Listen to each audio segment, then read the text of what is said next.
नमस्कार, मैं हूं संजय शर्मा। आप देख रहे हैं 4 PM न्यूज नेटवर्क।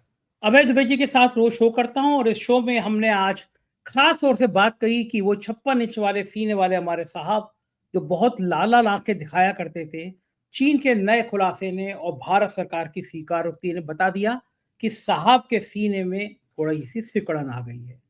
चीन जिस तरह से भारत में हस्तक्षेप कर रहा है वो मेरे और आपके लिए खौफनाक तस्वीर पेश करता है। अभय दुबे जी के साथ बातचीत में इस बात की हम तस्दीक से बात करेंगे कि खेल होने वाला क्या है। दिल्ली के चुनाव में मोदी जी केजरीवाल को आपदा बता रहे हैं। पहले भी उन्होंने 2014-15 में कहा था कि ये AK-49, अरविंद केजरीवाल को इन्होंने AK-47 से आगे बढ़ाकर AK-49 कर दिया था और कहा था ये AK-49 है। उस चुनाव में उन्होंने कहा था कि ये अर्बन नक्सल है। इस तरह की व्याख्याएं दी थी और पलट के केजरीवाल ने जो जवाब दिया, क्या है उसकी रणनीति और कांग्रेस कहाँ खड़ी है, इस बात पर अभय द्विवेदी जी से बातचीत की है। अच्छी बातचीत है, सुनिएगा। उससे पहले मैं आपको एक खुशखबरी दूं कि 4 PM ने एक नया प्रयोग किया और पहली बार अरविंद केजरीवाल की पूरी टीम एक साथ 4 PM से बातचीत करने को राजी हुई। बहुत एक्सक्लूसिव बातचीत बहुत जल्दी आपके सामने पेश आ जाएगी। बस एक फोटो देख लीजिए आप। इसमें अरविंद केजरीवाल हैं, आशीष जी हैं, दिल्ली के मुख्यमंत्री मनीष सिसोदिया हैं, सौरभ जी हैं, सत्येंद्र जैन जी हैं। इन सब लोगों के साथ पहली बार 4 PM ने बातचीत की और ये पहला मौका था जब टीम केजरीवाल ने एक साथ किसी चैनल से बात की हो।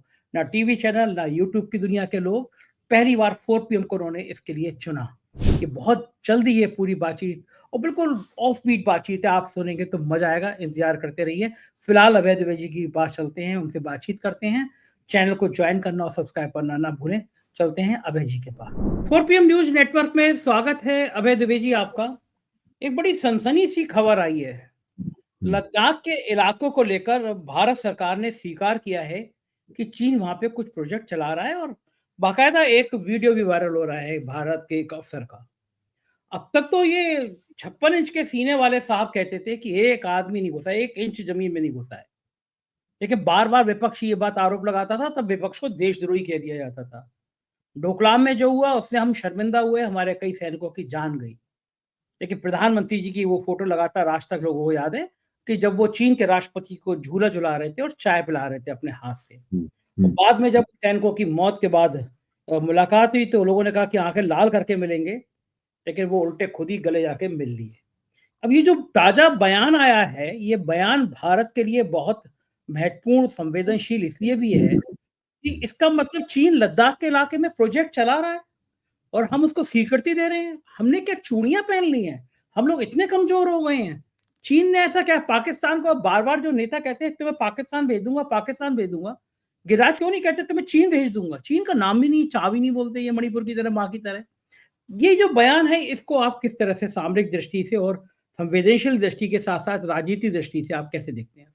देखिए, इसके दो पहलू हैं संजय जी। एक पहलू तो यह है कि ये कोई गोपनीय बात नहीं है कि चीन डोकलाम में, लद्दाख में और दूसरी जगहों पर अपने अधिसंरचनात्मक यानी अपने इंफ्रास्ट्रक्चरल प्रोजेक्ट आगे बढ़ा रहा है। सब लोग इस बात को जानते हैं। बस इस बात की टीवी के ऊपर चर्चा नहीं होती है क्योंकि प्रधानमंत्री दफ्तर ने इसके ऊपर एक प्रतिबंध लगा रखा है, एक घोषित प्रतिबंध लगा रखा है। कोई भी खबरिया चैनल इसकी चर्चा करने के लिए तैयार नहीं है। अखबारों में खबर के तौर पर यह बात नहीं आती है। लेकिन अगर आप जो चीन से संबंधित सुरक्षा विशेषज्ञ हैं, रिटायर्ड अफसर हैं, उनके आप लेख पढ़ें तो बारीक हरूफों में इस बात को माना जाता है कि स्थिति बहुत नाजुक है और इसको निपटना आसान नहीं है। यहाँ तक कि थल सेना के बड़े अफसर भी जब इस प्रकार की बात करते हैं उसको भी बिटवीन दी लाइंस पढ़ने की जरूरत है। वहां से भी मालूम पड़ जाता है कि परिस्थिति वास्तव में नाजुक है वहां पर। अच्छा, अब तो सरकार ने एक तरह स्वीकार कर लिया। सरकार ने कहा कि हम भाई इसको स्वीकार करते हैं, ये किसी अनएक्सेप्टेबल है। भाई अनएक्सेप्टेबल क्या है? अनएक्सेप्टेबल क्या है? अगर अगर अगर चीन का किसी तरह की उस जमीन पर दखल नहीं है जिसको भारत अपना कहता रहा है, तो वहां पे वो कौन से प्रोजेक्ट चला रहा है, मतलब क्या क्या कर रहा है चीन? ये बात स्पष्ट रूप से निकल के आनी चाहिए। केवल राहुल गांधी इसके बारे में चर्चा करते, उन्होंने भी चर्चा करना थोड़ी कम कर दी है। लेकिन ये एक हकीकत है कि चीन की जो भारतीय सीमा में दखलंदाजी है वो एक बहुत बड़ी चट्टान है और उस चट्टान के नीचे भारत का हाथ दबा हुआ है। ये उस हाथ को नहीं निकाल सकते। मोदी ने केवल हेडलाइन मैनेजमेंट के जरिए इस चीज को इस चीज की चर्चा नहीं होने दी। और ध्यान दीजिए, इतना महत्वपूर्ण विषय है, संसद में आज तक इस विषय पर चर्चा नहीं हुई। भाई क्या चर्चा में चर्चा हो तो सरकार अपना पक्ष रख सकती है, सरकार कह सकती है कि ये बात है, ये बात नहीं है, लेकिन क्या इस विषय पर संसद में चर्चा भी नहीं होनी चाहिए? आखिरकार ऐसी क्या बात है? चर्चा आज तक कभी चर्चा नहीं हुई इस विषय के ऊपर। तो ये सब बहुत महत्वपूर्ण मसला है और मीडिया तो बिल्कुल अपनी जिम्मेदारी से कतरा रहा है। वो जनता को इसके बारे में कोई सूचना नहीं देना चाहता, और चूंकि कोई आधिकारिक सूचना उपलब्ध नहीं है, इसलिए सोशल मीडिया पे भी इसकी चर्चा ठीक ढंग से नहीं हो पाती है। मुझे लगता है कि 4 PM को कुछ चीनी मसलों के विशेषज्ञों को बुलाकर, निष्पक्ष विशेषज्ञों को बुलाकर इसके ऊपर एक पैनल करवाना चाहिए, एक चर्चा होनी चाहिए कि भाई दरअसल वहां पे हो क्या रहा है, ताकि हम 4 PM के जो 67,07,000 जो सब्सक्राइबर हैं और जो करोड़ों की व्यूअरशिप है, उसको कम से कम इस बहुत महत्वपूर्ण राष्ट्रीय महत्व की जानकारी प्राप्त। बिल्कुल ठीक कह रहे हैं, हम बिल्कुल कोशिश करेंगे जल्दी से जल्दी ये इस तरह का पैनल पे बातचीत करें। मुझे अभी तक याद है जब रक्षा मंत्री थे मुलायम सिंह यादव, तब उन्होंने कहा था, हाउस में कहा था कि तुम लोग पाकिस्तान करते हो, हमारे लिए पाकिस्तान से बड़ा दुश्मन चीन है, चीन के बारे में नहीं सोचते हो। और प्रधानमंत्री जी ने शुरुआत में जिस तरह चीन से रिश्ते बनाए, वो क्या आपको लगता है भारत के लिए बहुत नुकसानदायक साबित हुए? प्रधानमंत्री की बात तो उन्हीं के गले पड़ गई है। अब आप जरा सोचिए इस बात के ऊपर कि भारत और चीन के संबंध बहुत खराब हैं।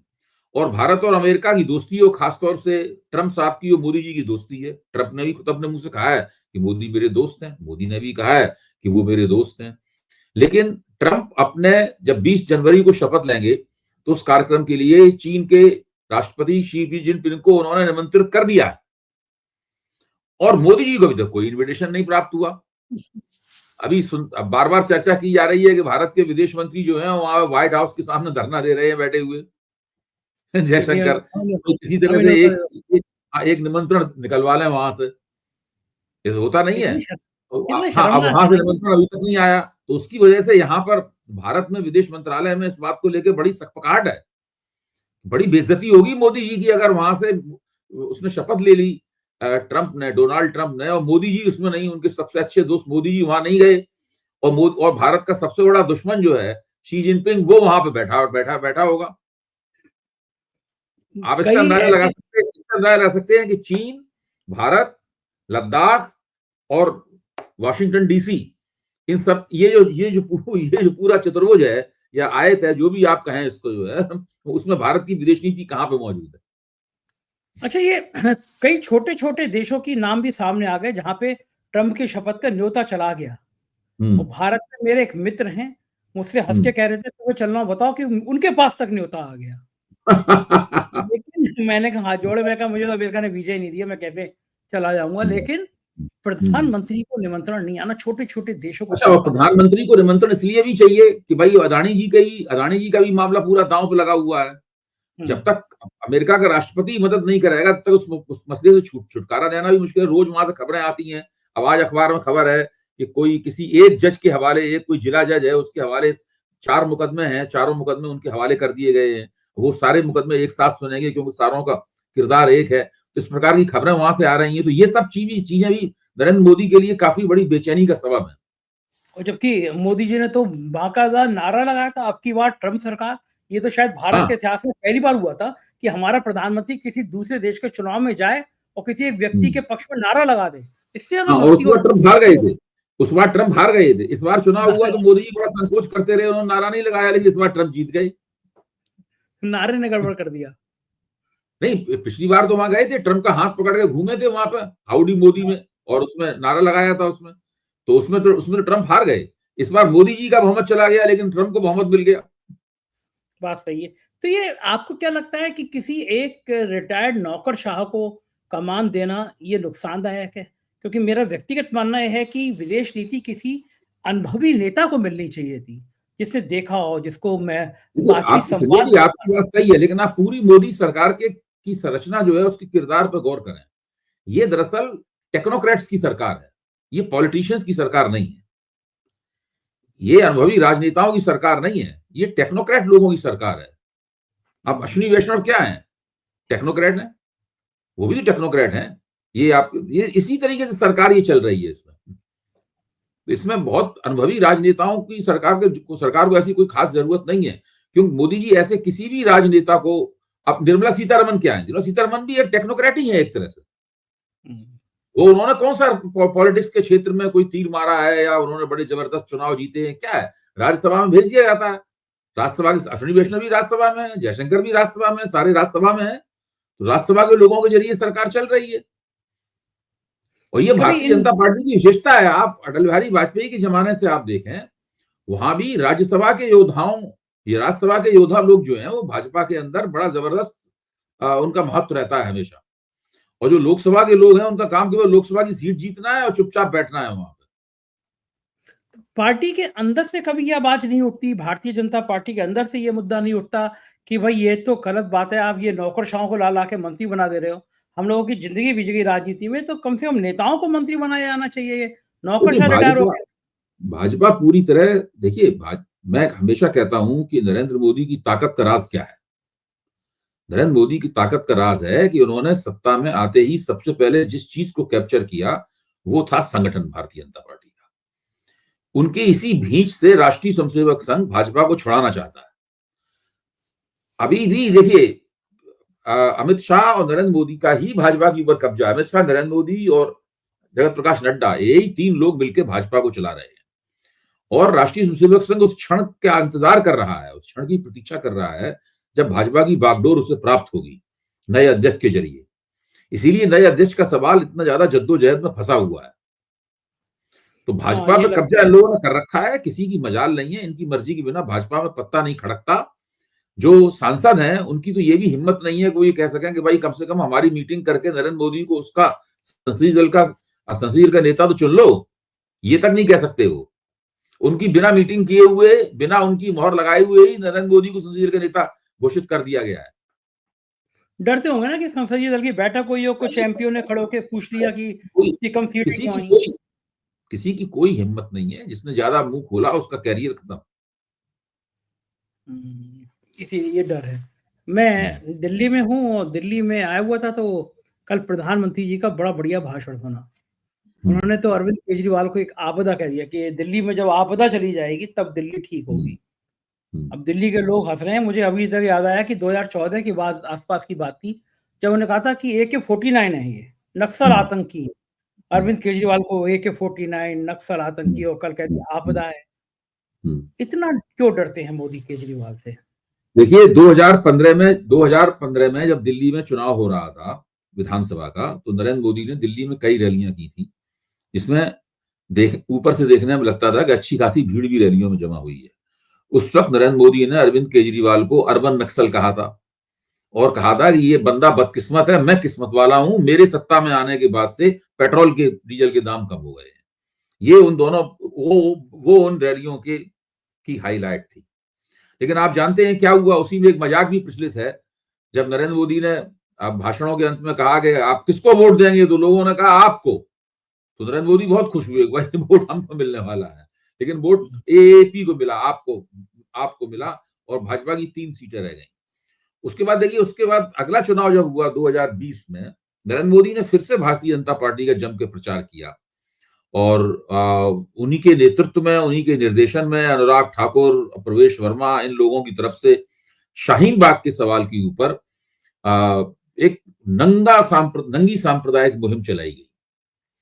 उसके बावजूद भी भाजपा अपनी सीटें केवल 8 सीटें बढ़ा पाई। उसके वोट जरूर बढ़ गए, 5-6% वोट बढ़े, लेकिन सीटें केवल 8 आ पाई। फिर भी भाजपा और आम आदमी पार्टी के बीच में 15% का फासला रहा।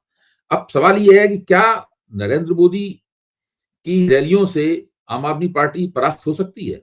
मेरे ख्याल से नहीं हो सकती, क्योंकि कहीं मुझे दिखाई नहीं पड़ रहा है कि भारतीय जनता पार्टी आम आदमी पार्टी से उन वोटों को छीन पा रही है जो वोट आम आदमी पार्टी ने कांग्रेस से भी हासिल किए हैं, और कुछ नए वोट भी उसके अंदर जोड़े। न कांग्रेस छीन पा रही है, तो वो सीन ऐसा कोई आम आदमी पार्टी के खिलाफ बन नहीं पा रहा है सीन। यहाँ पर कांग्रेस अपनी तरफ से, कांग्रेस ने कह दिया भाई अरविंद केजरीवाल के खिलाफ संदीप दीक्षित को लड़ाएंगे, आजसी के खिलाफ हम अलका लामा को लड़ाएंगे।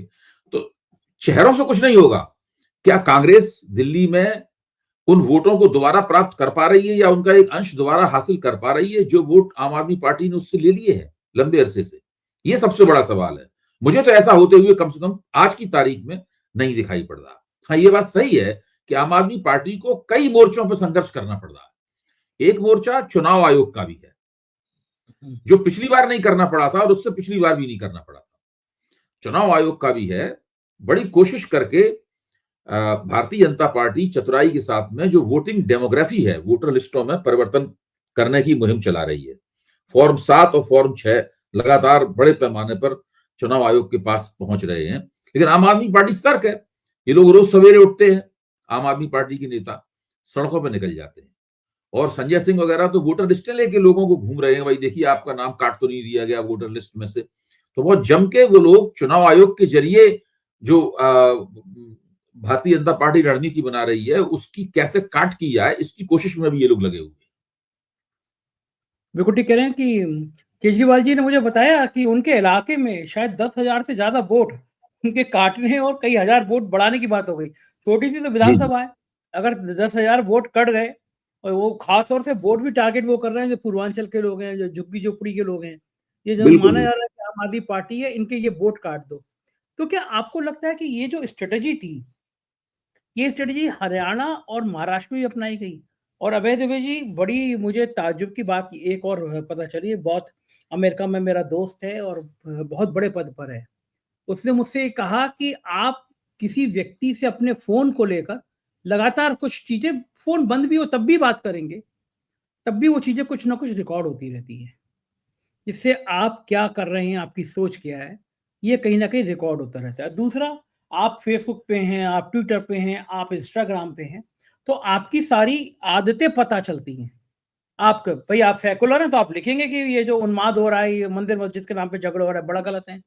आप अगर उन्मादी हैं तो लिखेंगे कि हिंदू राष्ट्र होना चाहिए, आतंकी हैं मुसलमान, इस तरह की बातें लिखना चाहिए।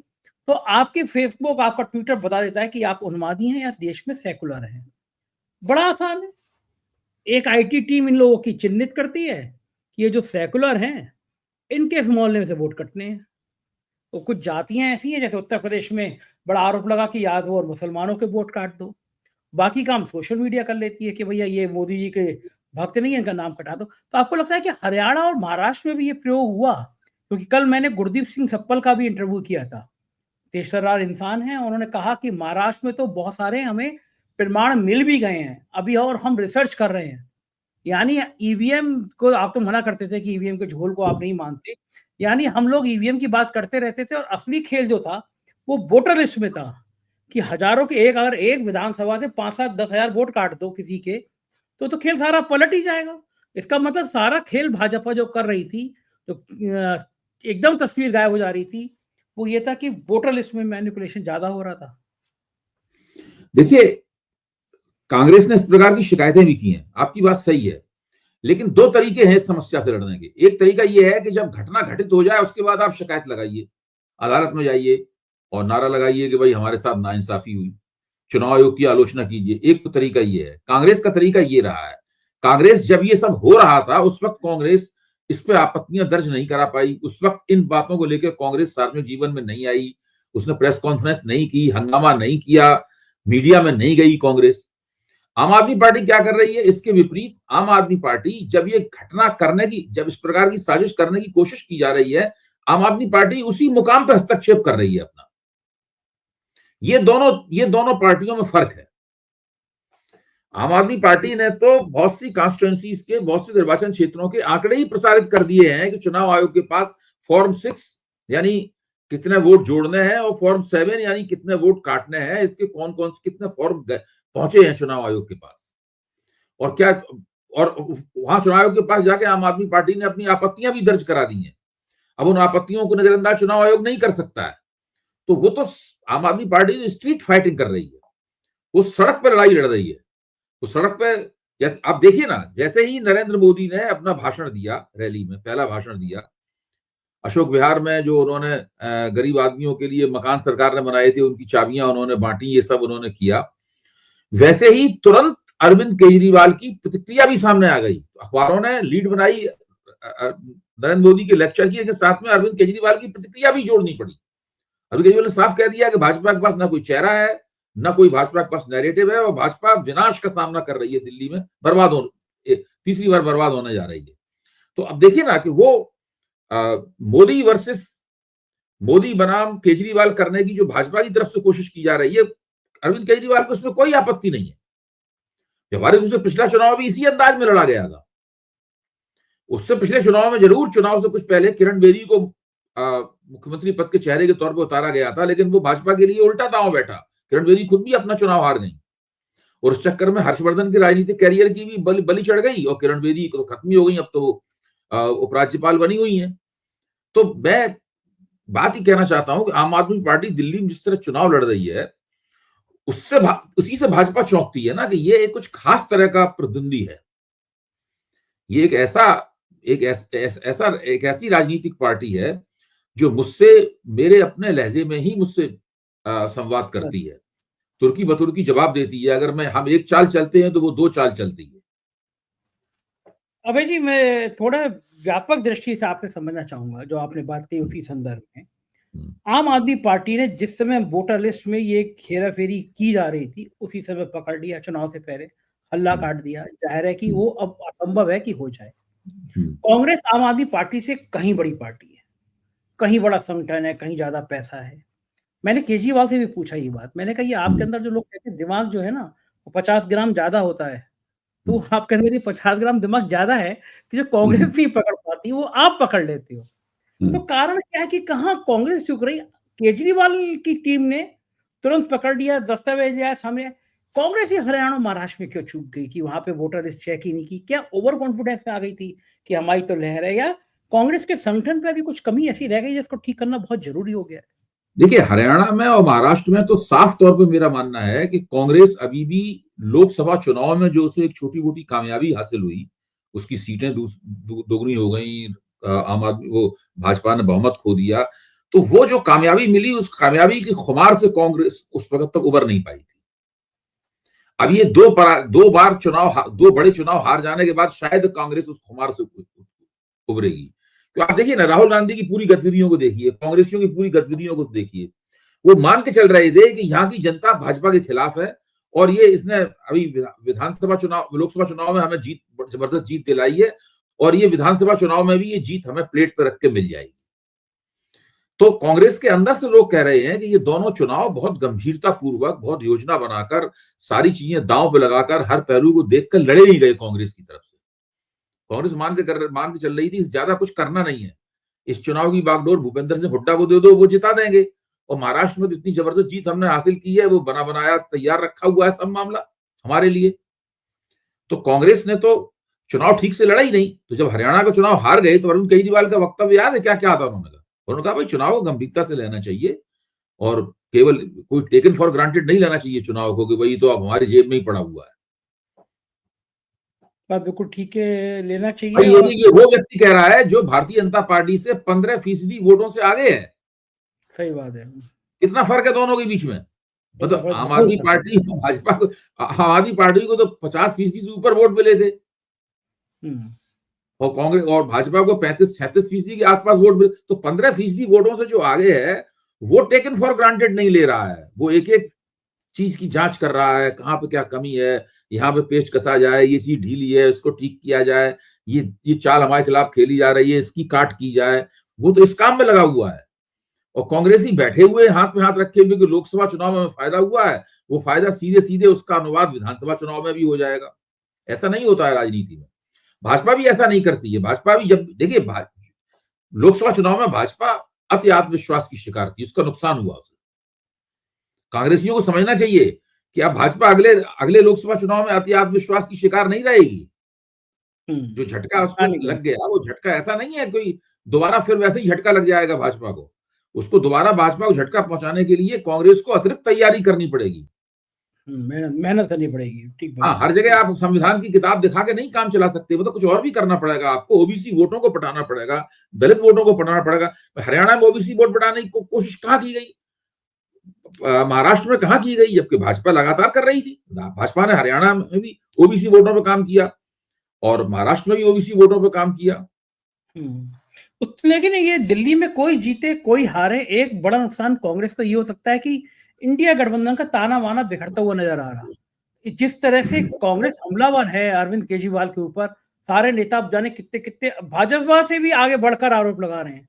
केजरीवाल तो कह रहे हैं कांग्रेस और बीजेपी एक हो गई है। इंडिया तो गठबंधन के जो केजरीवाल सहयोगी यही कह रहे हैं। अब देखो नीरजा चौधरी कितनी वरिष्ठ पत्रकार हैं, आशुतोष हैं, नीरजा चौधरी हैं, और भी कई पत्रकार हैं जो न वो आम आदमी पार्टी के पारंपरिक समर्थक हैं न कांग्रेस के। तो सब लोग ये कह रहे हैं कि आम आदमी के कांग्रेस के पंजाब के नेताओं ने और दिल्ली के नेताओं ने, ऐसा लगता है कि कांग्रेस आला कमान को समझा दिया है कि दिल्ली में आम आदमी पार्टी का हारना जरूरी है, भले ही इसका फायदा भाजपा को हो और भाजपा चुनाव जीत जाए।